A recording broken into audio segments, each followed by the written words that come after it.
And the number one thing I say is if you meet with a mentor and they're willing to speak in your life, don't go back to them and ask for another meeting until you did what they told you to do. Or you can tell them how you're actually working on it. And if you do that, I promise you, there's never going to be a leader who won't meet with you. This is the L3 Leadership Podcast, episode number 137. Hey everyone, and welcome to episode number 137 of the L3 Leadership Podcast. My name's Doug Smith, and I'm the founder of L3 Leadership. We're a leadership development company devoted to helping you become the best leader that you can be. In this episode, you're going to get to hear a question and answer session I had with the Next Level Leadership Academy students at Next Level Church in Fort Myers, Florida. In episode number 136, you can hear the talk that I gave there. And you may recognize the name of the church, Next Level, because their pastor is Matt Keller, and I've interviewed him for the podcast, and I'm a huge fan of his, and he loves leadership development as well. And I would mention that because we're actually going to be hosting an event with Matt on May 24th, 2017 here in Pittsburgh. And so if you would like to come, I can't encourage you enough. Matt's a phenomenal leader, and we're just so honored to get to spend some face-to-face time with him. So on May 24th, if you're interested in coming to that event, just go to l3leadership.org and click on the events tab, and you will see all of our upcoming events, but you can specifically register and get more info on our evening with Matt. Before we jump into the talk, just a few announcements. One is if you're new to the podcast, this podcast is intended to help you grow your leadership skills. And each month we're committed to bring you 3 episodes. One will always be from a leadership breakfast that we host. One will be an interview I have with a high-level leader. And then once a month, you'll get a personal leadership lesson by me. If you've been listening to the podcast for a while, we would really appreciate if you would subscribe and leave a rating and review on iTunes or Stitcher or whatever it is you use to listen to podcasts. It really does make a difference. Thank you so much for all of you who listen. We really do appreciate it. I want to let you know also that we recently introduced L3 Leadership Membership. You can now become a member of L3 Leadership for just $25 a month. You'll get into all of our breakfast events for free, discounts on other events, a free L3 Leadership t-shirt, access to joining a mastermind group, access to our member-only website, which is full of extra content, resources, and courses to help your leadership go to the next level, and so much more. And so if you want more information on membership, just go to l3leadership.org/membership. And lastly, I want to thank our sponsor, Henny Jewelers. They're a jeweler in Pittsburgh, owned by my friend and mentor, John Henny. My wife, Laura, and I got our engagement and wedding rings through Henny Jewelers, and I just want to let you know they're an incredible company. They're a family-owned business, and they not only have great jewelry, but they really have a heart for people and investing in people.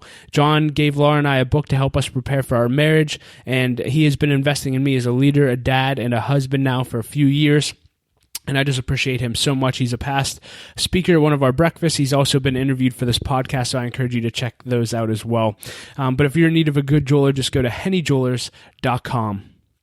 And lastly, let's just jump into the Q&A session just to give you kind of an overview of some questions that the students asked me. I love these students at Next Level Leadership Academy. They were incredible. They were hungry to learn, and it was just a great time. We had a lot of fun, but here's some examples of some questions that we go through. They asked me if I had a system to apply the things that I'm learning. They asked me how to develop character. They asked me how to remain confident and when you're in a season doing things that you don't think that have anything to do with what you're called to do. They asked me what price I've paid to get where I am today. They asked me how do I grow in self-awareness. They asked what's my definition of teachability. How have I grown through my insecurities? What do I do when I find myself being complacent? And then lastly, they asked me how do I find rest? So those are some of the questions you're about to hear. Enjoy, and I'll be back at the end with a few announcements. Okay. Do you have a method or a process or a system of how you apply the things that you learn immediately? Yeah. I would just say, it's funny, people ask me this. So the question is, do I find a way to implement things immediately? I would just say, I view like Neo in the Matrix, I would just say like I'm constantly learning and growing and then like adapting day to day. And again, like when big lessons come like that, like that's when I really have to go like implement mode. I'm always looking to like develop systems better and things like that. So I would just say, I'm always adapting. I don't know how else to say it other than that. So you write stuff down, do you record yourself, like, or just some of the different Yeah, I guess practically, journaling has been the biggest thing for me. Like I journal about everything, what I'm learning, what areas that I'm growing in, and just constantly reviewing that. Like even this year, It was real. The first time this happened to me, I woke up at 3 a.m. one day over Christmas break, and I felt like God dealt with me about 10 specific areas about my character that I really need to grow and develop. Like, not things I need to do, like, hey, do, and perform. Like, these are just things I need to be and really need to work on character-wise. And so I have those in my journal, and I'm constantly reviewing them and saying, okay, what am I doing about this? And I share them with other people. I think one of the best ways you can learn things is sharing immediately. So what do you do? That's one reason I do a podcast on all these things. I'm teaching what I'm learning, because that way it's getting back in me. And then I share things that I want accountable in with people. That's why in the mastermind group, hey guys, here's what I'm aiming at. Help hold me accountable to this. Laura, here's 10 character issues that God dealt with me. If I'm like, this sounds so stupid. One of them is just be excellent in everything I do.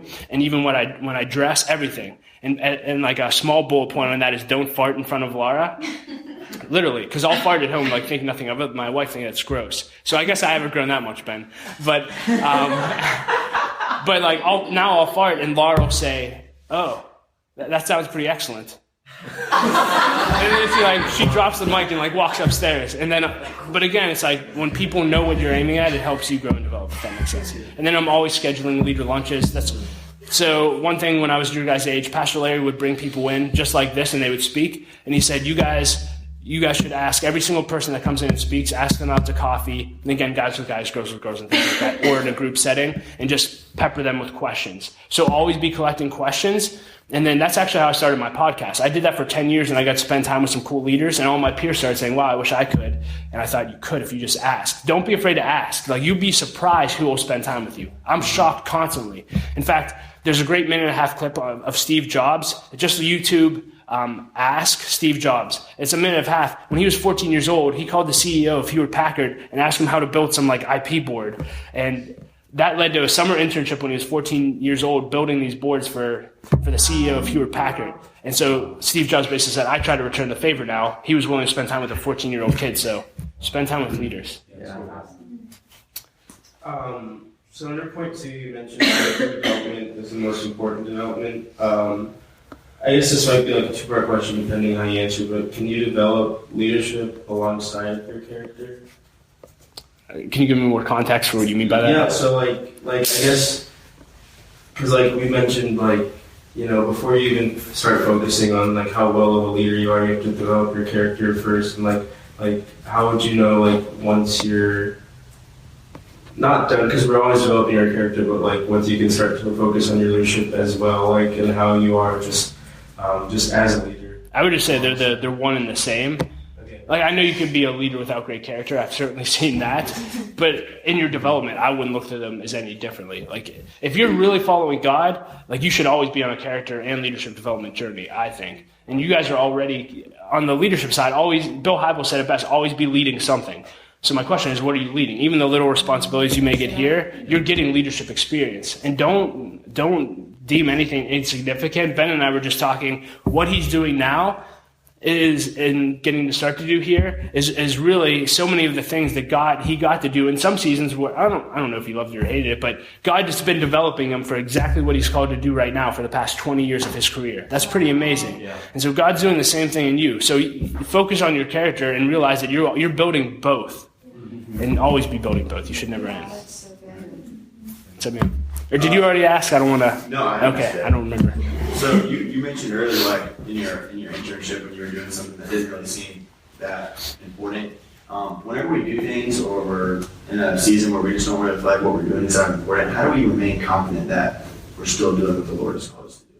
Yeah, have a long-term vision. Again, just say, hey, God's developing me. One prayer that I always pray is, God, develop me as quickly and as solidly as possible, because I want to develop as fast as I can. I don't want to miss you, but at the same time, I don't want to like get so ahead of you that my character can't sustain me. And so I think your character, and that'll sustain you for the long haul, is getting forged in those moments where you're doing things where you may not feel significant. And if you're not willing to do the things that feel insignificant, I don't feel like you'll ever get to do the things that are significant or that you deem significant. Yeah, I mean, look at Joseph's journey. Joseph was in prison. Joseph was a slave, right? And all these different seasons of his life, I bet for 13, I think scholars say it was 13 years from the time he got sold into slavery to the point where he actually got to step into his ultimate leadership position. I mean, that's 13 years. And I can't imagine he woke up every day in prison saying, like, God, I'm in this significant season. Thank you, Jesus. Like, it's awesome, right? But it said God was with him in the prison. He was with him when he was a slave. He was with him at Potiphar's house, and he gave him favor everywhere he was going. And I found that if you'll be faithful, God will give you favor in every season. And again, just I don't know. There's something, like my pastor always used to say this and it annoyed the crap out of me, but he would say, like, until you're 30, you're as much a liability as you are an asset. Because one minute you'll do something brilliant, and the next minute you'll do something dumb. And I'd always be like, yeah, whatever. But now I'm 30, so I could be like, yeah, that's true. What's up? But I think there's just something that comes with perspective. Again, like when I worked at a church, at the church, I didn't get paid. I had to work 2 jobs, right? And so basically, from the time I interned, I worked 2 jobs. Then when I got on staff at the church, I had to work 2 jobs. And I remember feeling like I'd have to work an 8-hour day at the church and then go work at a restaurant for 8 hours. And I'd just be like, God, what the heck? This is so dumb. All the other, they don't have to do this. When am I just going to get to do what you called me to do? But he was building work ethic in me. He was building character in me. He was building all kind of things in me that I couldn't see, but I can see now. And again, the biggest advice I can just have is the number one vision all of you should have is to make it to your finish line. There's nothing more important. My pastor says that he believes 2% of Christian leaders actually make it to their finish line with integrity. And I don't know how true, I mean, he has much more experience than I do. But my number one goal, period, is I want to make it to my finish line. I want my marriage to make it to the finish line. I want my kids to make it to the finish line. And outside of that, I don't really care. Like, just focus on the finish line. And that's 50, 70 years from now. If that helps. Yeah. So first, I just really want to thank you for coming here and sharing with us these amazing concepts and practicals on developing our character and leadership. I know personally, this is like a big moment and just picking up a lot of great things that you're teaching. Thanks. And so the question I wanted to ask you was, what was like the price that you had to pay in your 20s to get you where you're at now? That, right? So, man, just showing up every day. Like, again, I think every price is different, but again, every day this is just me. So like every day I'm growing, right? So like I'm up at 5 a.m. Like I have to get up at 5 a.m. and grow for the next 3 hours, or I read for an hour a day. I'm just going to like throw random stuff at you. Again, I was willing to do stuff at the church that I didn't love, and then I'd be willing to go work an 8-hour job afterwards. That was important, the price I paid. Even just like now with like blogging and podcasting, again, I'm just starting to get momentum even with the podcast, but I'm 133 lessons in, right? I have 133 episodes. With blogging, I wrote over 1,000 blog posts before I started getting momentum. And I think it's just reps, right? Like I remember I interviewed Dave Ramsey's daughter, Rachel Cruz, and I'm like, how do you guys get so good at speaking and all these different things? And she just said reps. Like just keep showing up every single day and be faithful with what God puts in front of you. Yeah. God didn't put a full-time job where I didn't have to work a second time job in front of me, but I knew I was called to you have to go back to like, am I called here? I knew I was called to work at the church, so if that's the price I had to pay, that's the price I had to pay. And again, just focus on the issues, do everything you can to become self-aware, and don't find your identity in what you're doing. I went through an identity crisis actually when I was on staff at a big church, and I left to plant a church with Ben and Larry. And I remember I was so depressed for 6 months because what I discovered was all my value was you guys are a part now. I'm a part of Next Level Church. Woohoo! Well, what happens if you're not?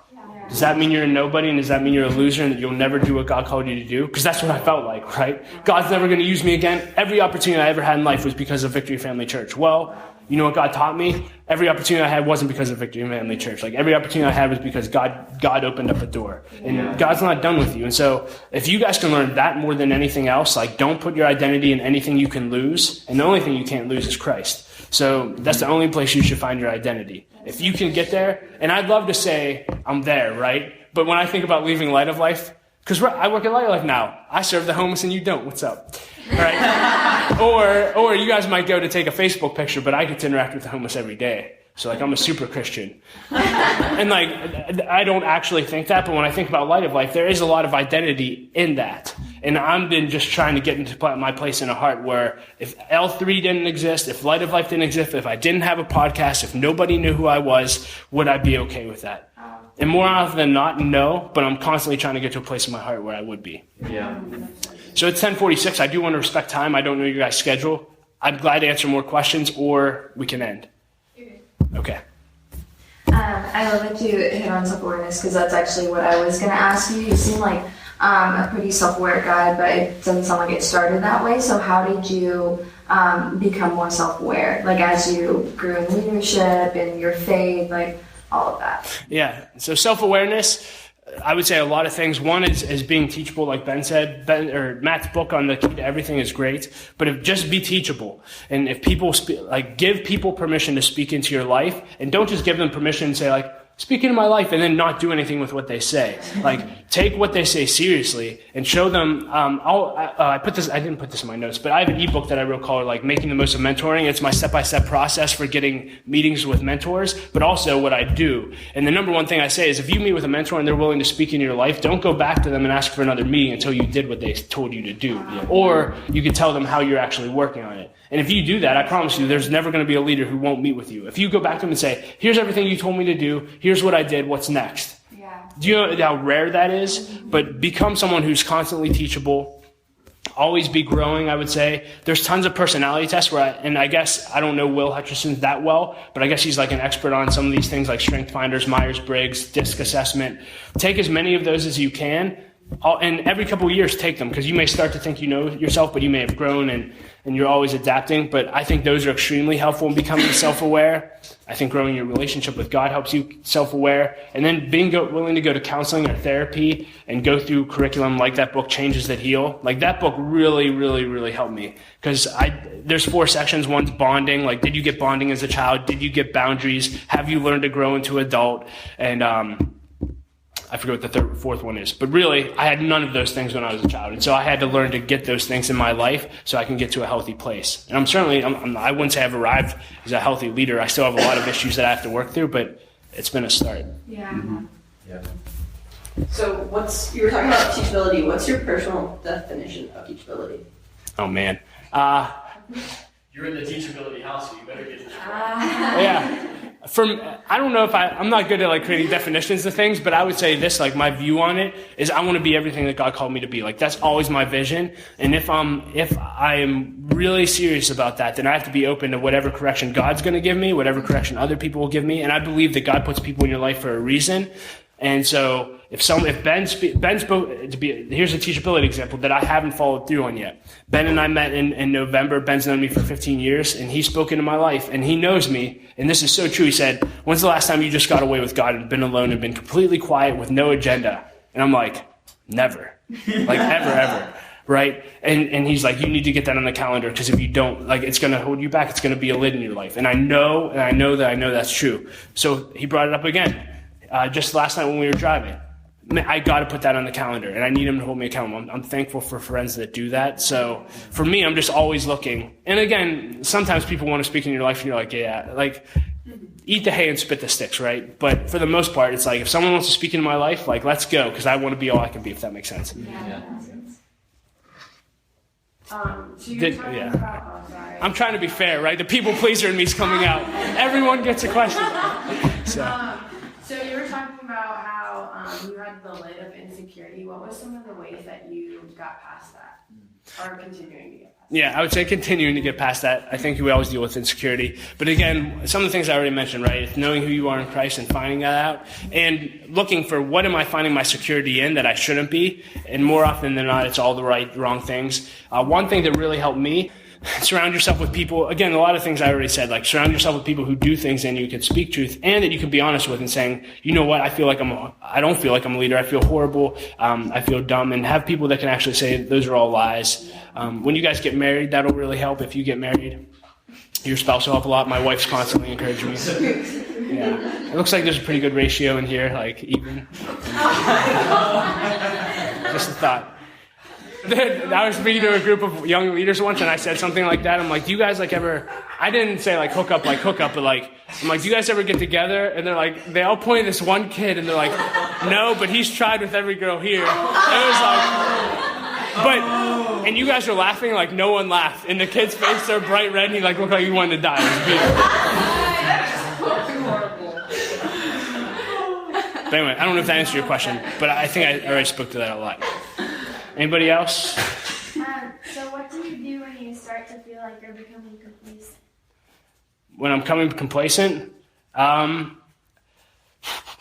look for new opportunities. So again, at work, I've continued to get responsibilities, and I think that is good to one, my boss is helpful in this. Like, she's always looking for like what's next. I remember like I got hired at Light of Life to be the volunteer coordinator, and I'm like, yeah, beyond a year of this, like I'm not going to want to do this. Like I got complacent. I'm like, what's next? So I think having honest conversation with your mentor, saying like, what do you see in me? Or even if leaders are willing to speak in your life and say, I think you've become complacent, that's helpful. And just asking for more responsibility. I mean, to the other point where like I was washing pitchers, I wouldn't have even thought to have asked for more responsibility, right? But I think it's a great way to have a conversation with your boss or your supervisor saying, hey, I feel like I'm just doing the bare minimum. I feel like there's a lot more in me. Do you have anything else I could do or be a part of, or another team I can join? Just look for other opportunities to grow. That's what I would do. That's cool. Anyone else? We good? How do you find rest, like between everything you're doing? How do I find rest? I've Ben telling me that I need to, and then listen to him. That's probably the most true. Yeah, because I'm not good at resting, and right now I know I'm pushing the boundaries right now. I just had a baby, so. But I think for me, what I found in anything in life is you eventually, the busier you get in life, you have to schedule everything, and if you're not intentional, like your life will go by and you'll never do that. Yeah. So I am trying to schedule, like recently I've been sleeping for like 6 hours a night. I know I need 7 to 8 hours. So I'm starting to schedule days where it's like, okay, like Sundays, I'm not going to wake up at 4 because I need to do work. Like I'm just going to sleep in. So I'm starting to do things like that. And my wife's been helping me like, hey, like let's schedule this time away with family. Or I know from like at night, from 4 to 7, like I'm alone with my wife and kids. Like it's not time to do work. So I would just say schedule everything. And one thing I need to schedule is rest. Because I don't, if I'm completely honest with you. Which is why I'm so grateful for friends like Ben. You need friends like Ben. That should have been my talk. Great. Well, thank you guys. If there's anything else I can do, there's ways to connect with me on the sheet. I'd love to help you any way I can. I love you guys, love what you're doing, and I believe in all of you.